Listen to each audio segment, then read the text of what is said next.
तो ट्रेलर था, मूवी अभी बाकी है मेरे दोस्त। तो चलिए सभी लोग जो है देख रहे हैं, हम भी देख रहे हैं। दुनिया कभी विश्व गुरु के रूप में जानती थी। इसी भारतवर्ष का एक महत्वपूर्ण राज्य है ओडिशा। प्राचीन काल में ये कलिंग के नाम से विख्यात था। सूर्य की पहली किरण इसी प्रदेश के एक कोण पर पड़ती है। इसी स्थान पर कभी संसार का सबसे भव्य और विशाल सूर्य मंदिर बनवाया गया था। पुस्तक मागला पांजी और बाला चक्रा में उल्लेख है कि 13वीं सदी में गंग वंश के राजा लांगुला नरसिंह देव ने इस सूर्य मंदिर का निर्माण करवाया था। नरसिंह देव युद्ध में बड़े प्रवीण और शक्तिशाली थे और मात्र 18 साल की उम्र में वे अपने पिता राजा अनंग भीम देव की विशाल सेना के प्रधान सेनापति नियुक्त कर दिए गए थे।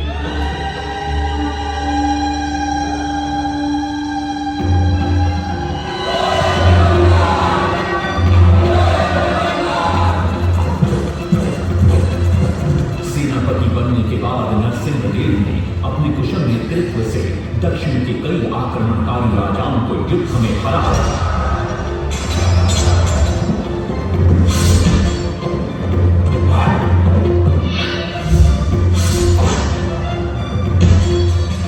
उनके राजकोष पर कब्जा कर लिया।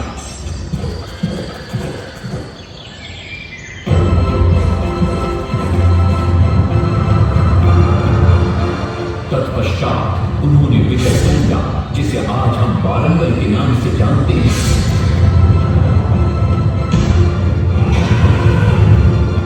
के काकतीय वंश के राजा गणपति को परास्त किया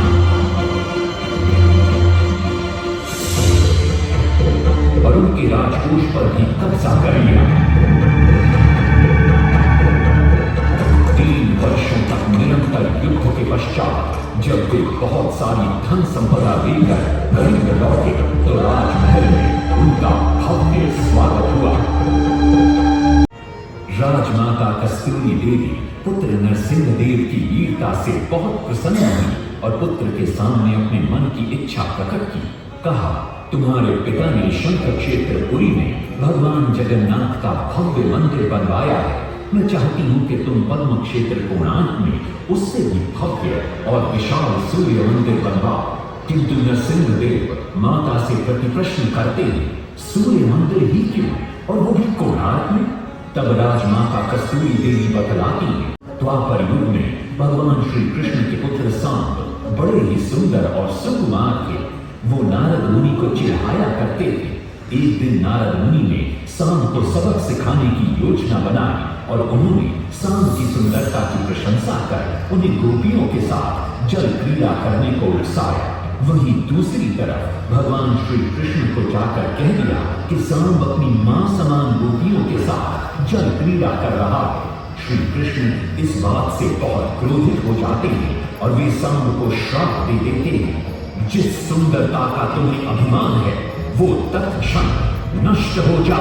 सांब को कोढ़ हो जाता है। जब सांब राजमहल लौटते हैं और मां जामदेवी को ये पता चलता है कि पिता श्री कृष्ण के श्राप की वजह से सांब की ये अवस्था हुई तो सारी रानियां क्रोधित हो जाती। नारद जी को बुलाया जाता है।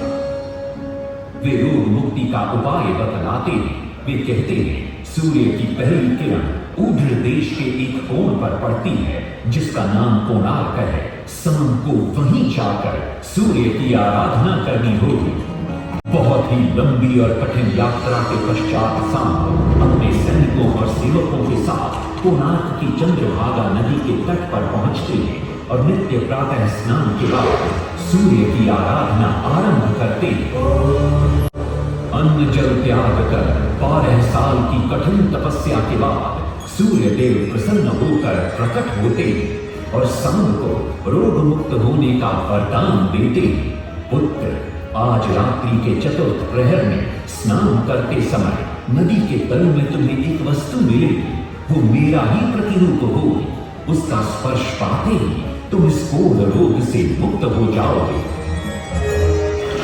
स्नान के पश्चात सांब जब नदी से बाहर आते हैं तो वो रोग मुक्त हो चुके होते हैं। उनके हाथ में एक छोटा सा पत्थर है। उनके सुंदर और सुकुमार शरीर को देखकर सारे अनुचर और सिपाही प्रसन्न होते हैं। सांब उस पत्थर को वहीं स्थापित कर एक छोटा सा मंदिर बनवाते हैं। लेकिन जब उन्हें ज्ञात होता है कि सूर्य पूजा का विधि विधान यहाँ किसी को पता नहीं है, तो वे चिंतित हो जाते हैं। वे ध्यान में बैठते हैं। सूर्य देव पुनः प्रकट होते हैं और सांब के पूछने पर बतलाते हैं कि दूर पश्चिम में साक्य देश के मागा ब्राह्मण पूजा की विधि विधान जानते हैं। साक्य देश की ओर निकल पड़ते हैं, जो आज का ईरान है। महीनों की लंबी यात्रा के बाद सांप 18 मागा ब्राह्मण परिवारों के साथ लेकर कोणार्क लौटते हैं और सूर्य मंदिर में पूजा शुरू हो जाती है। राजमाता कस्तूरी देवी नरसिंह देव को बतलाती है कि विवाह के कई वर्षों बाद तक जब हम निसंतान थे, मैंने भी उस सूर्य मंदिर में पूजा अर्चना की और तुम पुत्र रूप में मुझे प्राप्त हुए।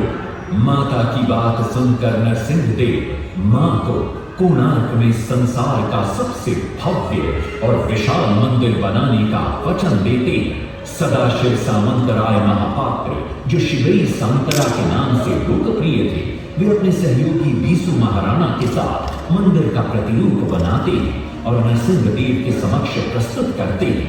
नरसिंह देव मंदिर का प्रतिरूप देखकर अभिभूत हो जाते हैं और शीघ्र मंदिर निर्माण कार्य आरंभ करने का आदेश देते हैं।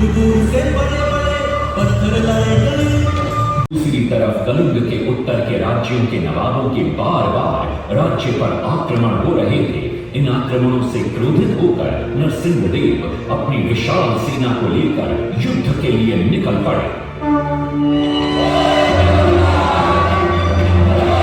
कई प्रयासों के बाद भी मंदिर के गुंबद पर कलश स्थापित नहीं हो पा रहा था। क्रोधित नरसिंह देव ने आदेश दिया कि कल प्रातः काल तक यदि कलश स्थापित नहीं हुआ तो सबके सर धड़ से अलग कर दिए जाएंगे। सभी शिल्पकार घोर चिंता में डूब जाते। दूसरी तरफ मुख्य शिल्पकार बीसू महाराणा का 12 साल का बेटा धर्मपद सूर्य मंदिर के प्रतिरूप पर कलश बिठाकर प्रसन्न होता है और मां के सामने अपने पिता से मिलने की इच्छा व्यक्त करता है। मां अपने बागीचे के पेड़ पोटली में बांध कर देती है और कहती है, अपने कुत्ते बलिया को साथ लेकर कोणार्क जा। बलिया अपने मालिक को पहचान लेता है और बीसू महाराणा से लिपट जाता है। धर्मपद अपने पिता को प्रणाम करता है और अपना परिचय देता है। सबको चिंता में देखकर वो अपने पिता से इसका कारण पूछता है। कारण जानकर धर्मपद कहता है, अगर आप आज्ञा दें तो मैं मंदिर के गुंबद पर कलश स्थापित कर सकता हूं। शिवई सांतरा धर्मपद को अनुमति दे देते। धर्मपद गुंबद पर चढ़ जाता है और कुछ ही समय के प्रयत्न के पश्चात वो कलश को स्थापित करने में सफल हो जाता है। गुंबद पर कलश स्थापित होते ही नीचे गर्भगृह में चारों दिशाओं में लगे चुंबकों के आकर्षण से सूर्य महाप्रभु की मूर्ति शून्य में स्थापित हो जाती है। सब धर्मपद को कंधे पर बिठाकर खुशी से नृत्य करने लगते हैं। तभी कुछ कारीगर इसका विरोध करते हुए कहते हैं, अगर सुबह राजा को ये पता लग गया कि इस बच्चे ने कलश को स्थापित किया है तो किसी का बचना संभव नहीं है, इसलिए धर्मपद को मरना होगा। इस बात से शिवई सांतरा बड़े क्रोधित हो जाते हैं। भीषण वाद विवाद छिड़ जाता है। ये सब देखकर धर्मपद गहरी चिंता में पड़ जाता है और वो सोचता है कि यदि मेरे जीवित रहने से इन सब का सर काट दिया जाएगा तो इससे अच्छा है कि मैं आत्म बलिदान कर दूं ताकि सबके प्राण बच जाएं। और उसी पल धर्मपद नवनिर्मित सूर्य मंदिर के शिखर पर चढ़ जाता है। अमंगल होना शुरू हो जाता है। सबसे पहले विराट सिंह की मूर्ति नीचे आ गिरती है। तत्पश्चात मंदिर की शिलाओं का गिरना भी शुरू हो जाता है। नरसिंह देव को अब समझ में आता है कि शिवई सांतरा का कहना सही था, लेकिन देर हो चुकी थी। बहुत साल बाद मंदिर के आसपास जंगल उगाए और ये मंदिर घने जंगलों के बीच छुप गया। जब अंग्रेजों ने जंगल के बीच इस मंदिर को देखा तो उन्होंने इसका पुनरुद्धार किया। आज आप उसी विशाल मंदिर के भग्नावशेष देख रहे हैं। यहाँ पे आपको ऑनलाइन टिकट बुक करना होता है, वो लोग लिंक देंगे 40 रुपीज़ पर हेड। ऑनलाइन वाले का काउंटर अलग है, तो यहाँ पे ऑनलाइन वाले लोग जो है टिकट दिखा रहे हैं। बहुत ज़्यादा ही गर्मी है यहाँ पे। जैसा हम लोगों ने मूवी में देखा था, हाथी के ऊपर शेर है, वैसा ही है। और ये एक्चुअली रथ है, तो आपने तो पूरा डिटेल में देखा है। तो ये मंदिर के तो अंदर हम एंट्री नहीं ले सकते हैं। मंदिर सच में सामने फेस टू फेस तो बहुत ही अद्भुत नज़ारा यहाँ पे आपको देखने को मिलेगा।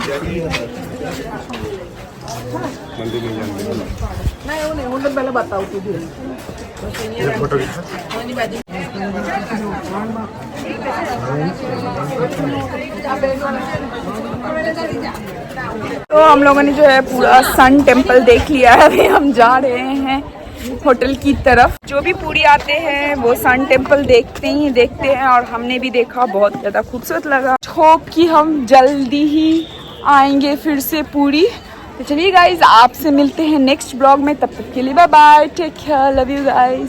हम जैसे ही सन टेम्पल से बाहर की तरफ निकलेंगे कि इस तरह से ह्यूज सा आपको मार्केट ही देखने को मिल जाएगा, जहां आप शॉपिंग कर सकते हो, खा सकते हो, पी सकते हो, घर के लिए कुछ लेके जा सकते हो। रोहित जो है कुछ चीज़ें शॉपिंग कर रहा है, I think fridge magnet shopping कर रहा है। हाँ, हम लोगों ने यहाँ पे फ्रिज मैग्नेट भी लिया है, कोणार्क का लिया है, पूरी का लिया है और एक सन टेम्पल का किचन रिंग लिया है। यहाँ पे भैया के पास शंख वगैरह भी है।